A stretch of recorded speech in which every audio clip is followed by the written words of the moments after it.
এবারে চিত্ত তোমার তৃপ্ত করো, দুই নয়নে অগ্নি জ্বালো, আর না তারে সিক্ত করো।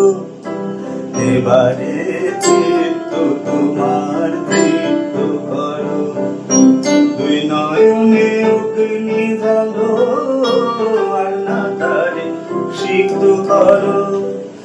দুই পায়ে হয়ে খাড়া, একবার ফিরে উঠে দাঁড়া।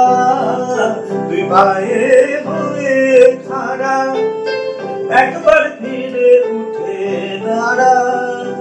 গেল জীবন ফের তারা, তোমায় শোভা পায় না। এমনি চিরদিন